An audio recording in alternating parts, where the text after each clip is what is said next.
What made a senior Republican senator mouth thank you to Democratic Congresswoman Jasmine Crockett in the middle of the most partisan hearing of the year? The grand marble chamber of the Senate Judiciary Committee fell silent as Senator Brian Schatz of Hawaii approached the microphone. What had begun as a contentious joint House-Senate hearing on judicial reform was about to take an unexpected turn that would transcend party lines and reveal the quiet behind-the-scenes work no camera had captured until now. "Before I begin my questioning," Senator Schatz said, his voice measured but filled with unusual emotion, "I want to acknowledge something that few in this room, and virtually no one watching at home, is aware of." The gathered senators and representatives shifted in their seats, expressions curious. C-SPAN cameras panned across the dais, where Congresswoman Jasmine Crockett sat among her House colleagues, her face revealing nothing. "Congresswoman Crockett," Schatz continued, "your work over the past 3 months to secure justice for the forgotten families in the Marshall Islands case represents the finest tradition of public service this body has ever witnessed." What Senator Schatz revealed next about Crockett's hidden efforts not only led to spontaneous, bipartisan applause that violated all chamber protocols, it exposed a story of dedication to justice that would change how Americans viewed their representatives and the true meaning of public service.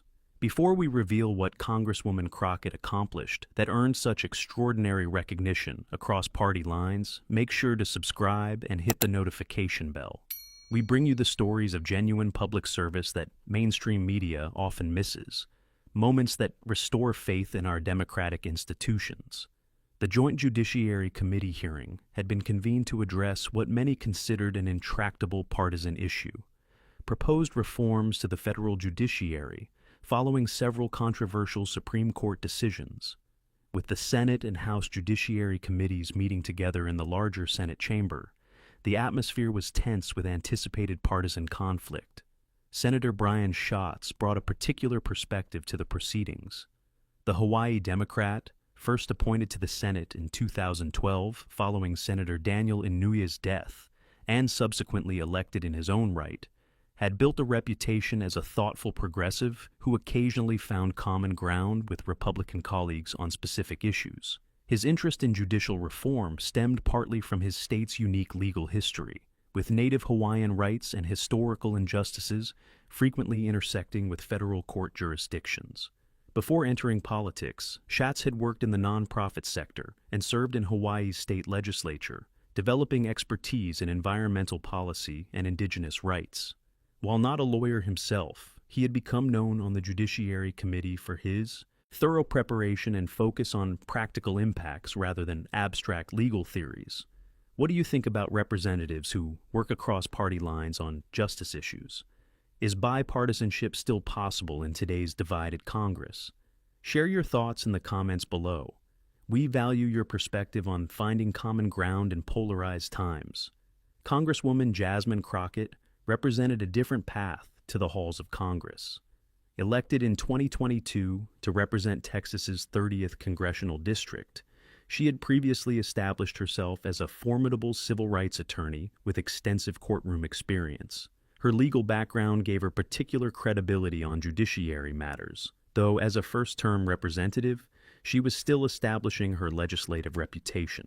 What most observers didn't know, and what would soon be revealed, was that Crockett had been working quietly behind the scenes on an issue that technically fell outside her committee assignments, but aligned deeply with her commitment to justice. The Marshall Islands case, as it had become known in legal circles, involved approximately 300 families who had suffered decades of health impacts following American nuclear testing in the Pacific from 1946 to 1958.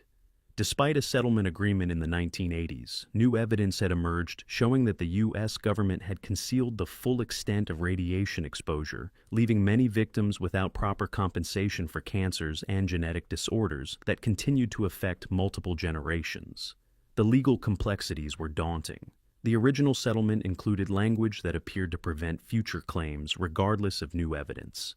The statute of limitations had long expired under conventional interpretations. Multiple presidential administrations, both Republican and Democratic, had maintained that the matter was legally closed despite the new evidence. For the affected families, many now living in Hawaii, Arkansas, and several other states, justice had remained elusive. Their stories, children born with developmental disabilities, unusually high cancer rates, and continuing health problems, had occasionally generated sympathetic media coverage, but little concrete action. Both Democratic and Republican administrations had cited the finality of the original settlement and the complexity of reopening decades-old claims. What no one in the public sphere knew was that Congresswoman Crockett, whose district included none of the affected families, had become involved after a chance meeting with a Marshall Islander community advocate during a layover at the Dallas-Fort Worth airport. Moved by their story and recognizing the legal injustice, she had quietly begun investigating potential legislative remedies. The joint committee hearing that day had nothing officially to do with the Marshall Islands case. It focused instead on proposed structural reforms to the federal judiciary, term limits for Supreme Court justices, ethics, standards for federal judges, and court expansion proposals. These topics reliably generated partisan division, with each side accusing the other of seeking to weaponize the courts for political advantage. As the hearing began, it followed predictable patterns. Republican senators and representatives emphasized the importance of judicial independence and the dangers of politically motivated reforms. Democratic members highlighted recent ethics controversies and argued for structural changes to ensure the judiciary's legitimacy. C-SPAN cameras captured the increasingly tense exchanges, with committee members falling into familiar partisan positions. Political observers watching the live stream anticipated nothing beyond the usual performative confrontation that characterized most congressional hearings on divisive topics. When Senator Schatz's turn for questioning arrived, most expected him to focus on judicial term limits, which he had previously supported. Instead, his unexpected acknowledgement of Congresswoman Crockett's work on an entirely different matter would transform the hearing and reveal a story of quiet dedication that transcended the partisan theatrics that typically dominated Capitol Hill. "Before I begin my questioning," Senator Schatz said, his voice measured but filled with unusual emotion, "I want to acknowledge something that few in this room, and virtually no one watching at home, is aware of." The gathered senators and representatives shifted in their seats, expressions curious. C-SPAN cameras panned across the dais, where Congresswoman Jasmine Crockett sat among her House colleagues, her face revealing nothing. "Congresswoman Crockett," Schatz continued, "your work over the past 3 months to secure justice for the forgotten families in the Marshall Islands case represents the finest tradition of public service this body has ever witnessed." The chamber grew quieter still. Most committee members appeared confused, unfamiliar with either Crockett's involvement or the case itself. "For those unaware," Schatz explained, "the Marshall Islands nuclear testing legacy represents one of America's unresolved injustices. From 1946 to 1958, the United States conducted 67 nuclear tests in the Marshall Islands, with a total yield equivalent to 1.6 Hiroshima bombs every day for 12 years. He continued, his voice solemn. "While a settlement was reached decades ago, recently declassified documents revealed that our government knowingly concealed the full extent of radiation exposure from both the courts and the affected families. The legal barriers to remedy seemed insurmountable until Congresswoman Crockett became involved." Senator Chuck Grassley, the senior Republican on the committee, leaned forward with evident interest. Several other Republican members exchanged glances, clearly hearing this information for the first time. 3 months ago," Schatz continued, "Congresswoman Crockett learned of this injustice through a chance encounter with community advocates. Despite having no affected constituents in her district and no personal connection to the issue, she recognized a fundamental injustice that transcended politics." Schatz then revealed what Crockett had accomplished behind the scenes. Working nights and weekends, she developed a novel legal framework to address the statute of limitations barriers. She personally researched declassified documents that others had overlooked. Most remarkably, she drafted legislative language that satisfied both Justice Department concerns about precedent and the legitimate needs of affected families. The chamber remained silent as Schatz described Crockett's work in more detail. What makes her efforts truly extraordinary is that she sought no credit.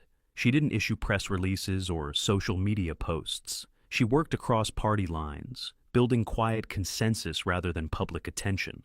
Schatz looked directly at Crockett. "Congresswoman, I know you didn't want this acknowledgement. You told me repeatedly that this wasn't about you, but about securing justice for families who had waited generations. But the American people should know that while cameras focus on our disagreements, dedicated public servants like you are doing the unglamorous work of justice behind the scenes." He held up a document. "This amendment, which will be attached to the appropriations bill next week, will finally provide health care and compensation to 300 families affected by radiation exposure. It has 18 Republican and 22 Democratic co-sponsors in the Senate, and similar bipartisan support in the House. This achievement, bridging decades of inaction and partisan division, would not exist without your legal expertise, moral commitment, and willingness to work without recognition." What happened next broke all protocols of congressional hearings. Senator Grassley, the 89-year-old Republican who had served in Congress since 1975, stood up and began to applaud. Within seconds, members from both parties joined in spontaneous applause that filled the chamber. C-SPAN cameras captured the extraordinary moment, partisan divisions temporarily set aside in recognition of genuine public service dedicated to justice rather than political advantage.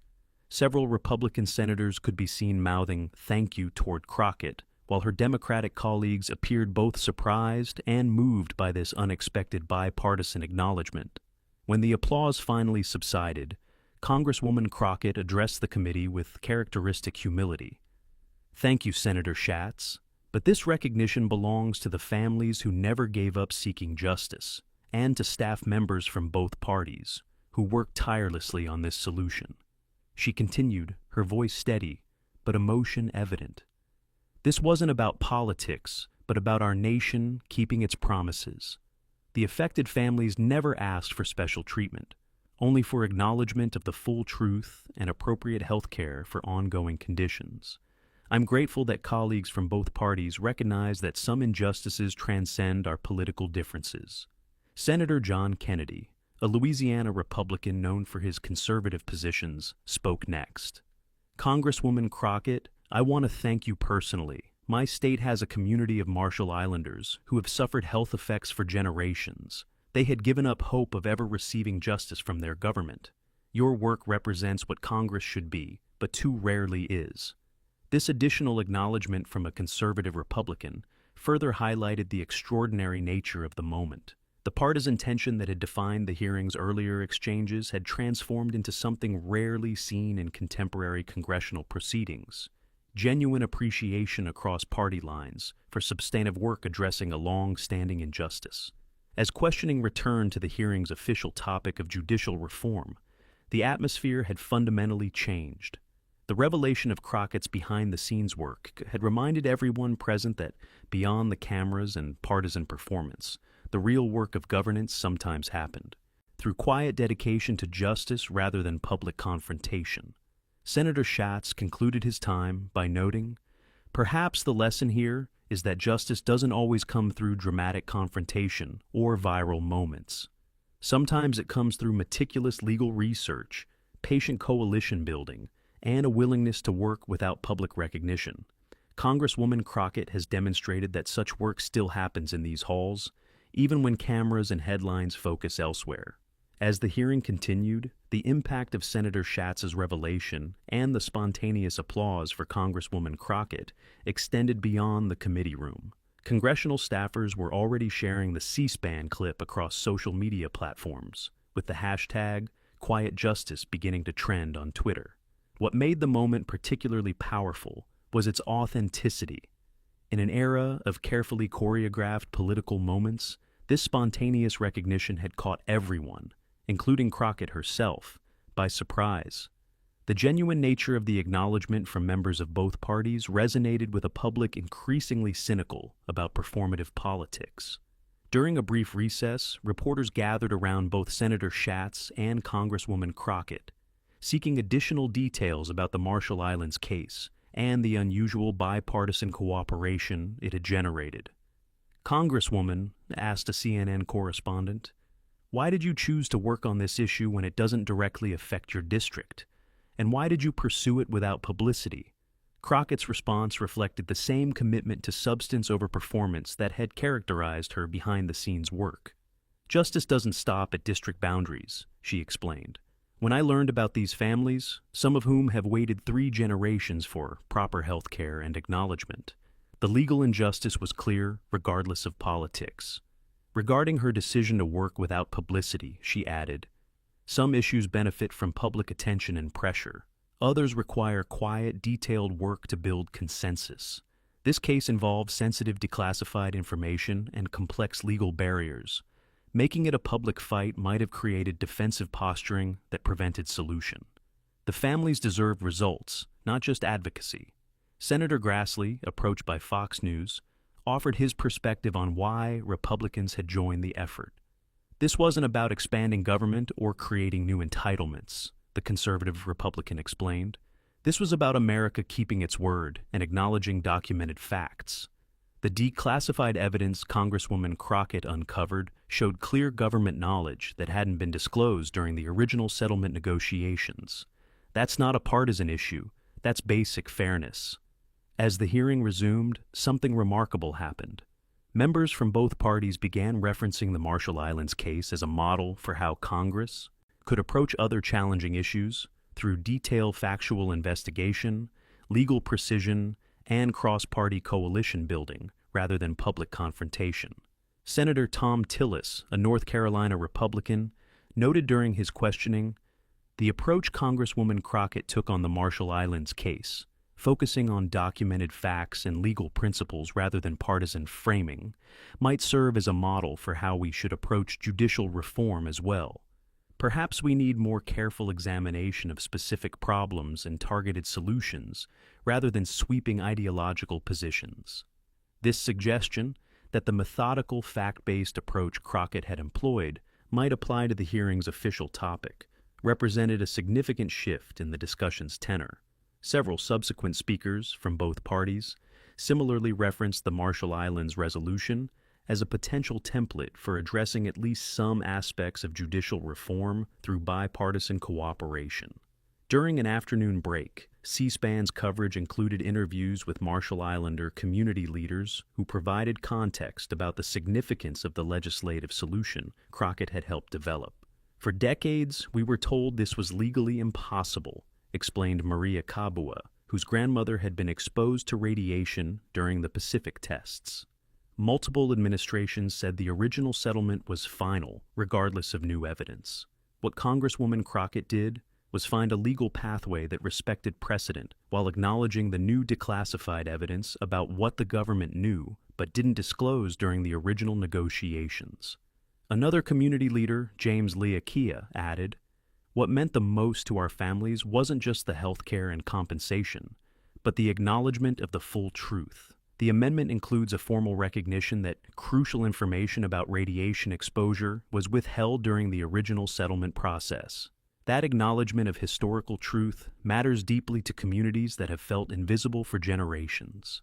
As these interviews aired, social media conversation about the hearing shifted dramatically from partisan debates about court reform to discussions about the Marshall Islands case itself. Many Americans were learning for the first time about both this historical injustice and the quiet bipartisan effort to finally address it.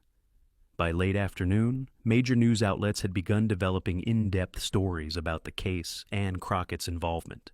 The Washington Post published a detailed timeline showing how declassified documents had revealed that government scientists had known about radiation exposure in areas declared safe for resettlement. The New York Times interviewed legal experts about the novel approach Crockett had developed to address statute of limitations barriers in cases where evidence had been deliberately withheld. What emerged from this coverage was a picture of methodical legal work rather than political theatrics. As one legal scholar told NPR, what Congresswoman Crockett accomplished wasn't through grandstanding or partisan framing, but through meticulous legal research that identified a pathway acceptable to both justice officials concerned about precedent and families concerned about ongoing health impacts. It's a model of how legal expertise can solve problems that political positioning cannot. As the hearing concluded for the day, Chairman Dick Durbin made an unusual closing observation. Today's hearing on judicial reform will continue tomorrow, but I think many of us have been reminded of something important about how Congress can function at its best. Beyond camera-ready moments and partisan divisions, the quiet work of justice continues through dedicated public servants willing to focus on facts, law, and human impact rather than political advantage. This closing comment, acknowledging how the unexpected revelation about Crockett's work had influenced the entire hearing, reflected the profound impact of Senator Schatz's recognition and the spontaneous applause it had generated. What had begun as a predictably partisan hearing had transformed into a reminder that genuine public service sometimes happened in the spaces between political performance. The impact of that remarkable congressional moment extended far beyond the immediate hearing. In the days and weeks that followed, the story of Crockett's work on the Marshall Islands case and the bipartisan response it generated became a reference point in discussions about congressional functionality and public service. Major news outlets published in-depth features exploring both the historical injustice and the behind-the-scenes process through which Crockett had built an unlikely coalition. These stories revealed additional details about her approach that further illustrated her commitment to substance over performance. The Associated Press reported that Crockett had spent her own congressional recesses traveling to Arkansas and Hawaii to meet directly with affected families, gathering first-hand accounts and medical documentation without media coverage. The Los Angeles Times revealed that she had personally requested temporary assignment to a House subcommittee working on compensation issues, specifically to gain jurisdiction to work on the Marshall Islands case, despite it not affecting her district. Perhaps most significantly, a 60-minute segment highlighted how Crockett had approached potential Republican allies. Rather than beginning with policy positions, she had shared the declassified documents and family testimonies, allowing the human impact and factual record to speak for themselves before discussing potential solutions. This approach, leading with documented facts rather than partisan framing, had created space for members of both parties to respond to the underlying injustice rather than political calculation. 1 week after the hearing, the amendment addressing the Marshall Islands case passed with overwhelming bipartisan support, 91-9 in the Senate and 382-53 in the House. President Biden signed it into law during a ceremony attended by affected families and congressional supporters from both parties. The legislation established a specialized healthcare program for radiation-related conditions and compensation for documented cases, while also formally acknowledging that crucial information had been withheld during the original settlement negotiations. At the signing ceremony, speakers from both parties emphasized the approach that had made this resolution possible after decades of inaction. Senator Lisa Murkowski, an Alaska Republican who had become a key supporter, noted, "This legislation succeeded because Congresswoman Crockett approached it not as a political issue, but as a human one. She presented documented facts, legal analysis, and family testimonies that transcended partisan perspectives. The result is a solution that addresses a historical injustice while respecting legal principles important to members of both parties." For the affected families, the impact was both practical and deeply meaningful. The healthcare program would address ongoing medical needs that had burdened multiple generations. The formal acknowledgement of withheld information provided a measure of historical truth many had sought for decades. Most importantly, the legislative solution demonstrated that their government could eventually fulfill its moral obligations, even if that fulfillment came late and required extraordinary effort from dedicated advocates. Beyond the specific case, the incident influenced broader conversations about congressional effectiveness and public service. Political scientists noted how Crockett's approach contrasted with the performance-oriented model that dominated contemporary politics. By working without cameras, building factual records before seeking publicity, and approaching potential allies through shared values rather than partisan framing, she had achieved concrete results on an issue that had resisted resolution for generations. Georgetown University hosted a symposium titled Beyond Partisan Performance: Models of Effective Governance in a Divided Era, which featured the Marshall Islands case as its central case study. The event brought together scholars, congressional staff, and community advocates to examine how Crockett's approach might apply to other seemingly intractable issues. Professor Jennifer Lawless, a leading congressional scholar, observed during the symposium, "What makes this case study particularly valuable is that it demonstrates an alternative pathway to legislative success in a polarized environment. Rather than public pressure campaigns or partisan messaging, Congresswoman Crockett employed meticulous factual development, legal precision, and values-based coalition building that created space for bipartisan cooperation on an issue with clear moral dimensions. For congressional staff members, the case offered practical lessons about effective advocacy beyond partisan performance. Legislative directors from both Republican and Democratic offices participated in workshops examining how the Marshall Islands resolution had moved from seemingly impossible to overwhelmingly bipartisan through specific strategies: thorough documentation before publicity, direct engagement with affected communities, precise legal analysis addressing concerns from all perspectives, and framing based on shared values rather than partisan positioning. Media coverage of Congress itself showed subtle shifts following the incident. While partisan confrontation still dominated headlines, major outlets began devoting more attention to the quiet work happening beyond cameras, bipartisan efforts on issues from veterans' health care to infrastructure that employed similar approaches to the Marshall Islands resolution. These stories didn't generate the viral attention of partisan conflict, but provided a more balanced picture of congressional functionality amid division. For Congresswoman Crockett personally, the recognition generated both opportunities and challenges. She received invitations to speak at law schools, community organizations, and policy, institutions about effective advocacy and coalition building. Her approach to the Marshall Islands case became a case study in several law school clinical programs focused on systemic justice. Yet, Crockett maintained the same focus on substance over performance that had characterized her original work. When asked during a Harvard Law School forum about how the public recognition had affected her, she redirected attention to the ongoing work. The attention from that moment has been useful primarily because it creates space to address other historical injustices that require similar detailed work rather than partisan framing.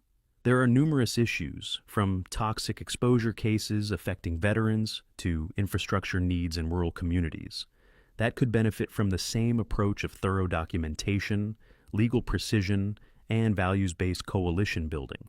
She added, "The most meaningful outcome hasn't been personal recognition, but seeing how this model can be applied elsewhere.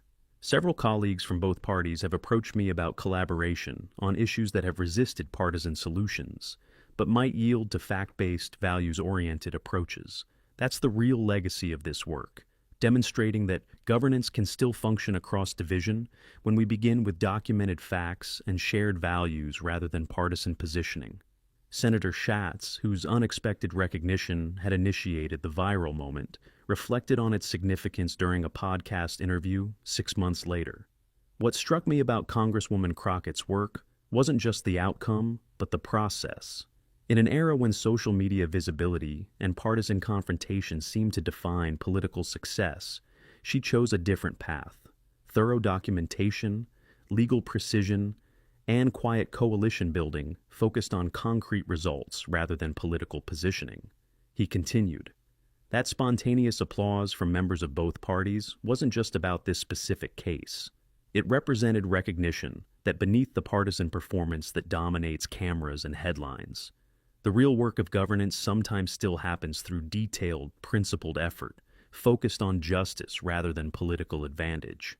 Acknowledging that work publicly seemed important precisely because it so rarely receives the attention that partisan confrontation generates. Perhaps the most lasting impact emerged in how the incident influenced public understanding of congressional effectiveness. A Pew Research study conducted 1 year later found that 64% of Americans across partisan lines agreed that members of Congress who work on detailed solutions without seeking publicity were more likely to be effective than those who focus primarily on media visibility and partisan messaging. This shift in public perception, recognizing that effectiveness often comes through methodical work beyond cameras rather than partisan performance for them, represented a subtle but important evolution in how citizens evaluated their representatives. While partisan conflicts still dominated headlines and social media, a growing recognition emerged that the most consequential work often happened in the spaces between those viral moments. As political scientist Norman Ornstein observed, the applause that filled the chamber that day represented something beyond acknowledgement of one representative's work on one issue. It expressed a collective recognition that beneath the dysfunction that dominates public perception of Congress, dedicated public servants still find ways to advance justice through detailed work, legal precision, and values-based coalition building rather than partisan performance. That such work still happens, and occasionally receives the recognition it deserves, offers hope for governance amid division. If this story of dedication to justice beyond partisan performance inspired you, don't forget to like this video and subscribe to our channel. We bring you the stories of genuine public service that often go unnoticed amid the partisan conflicts that dominate headlines. Share this video with someone who might need a reminder that meaningful governance still happens through dedicated public servants focused on justice rather than political advantage. The work of building a more perfect union continues, and we'll be here covering the moments that matter.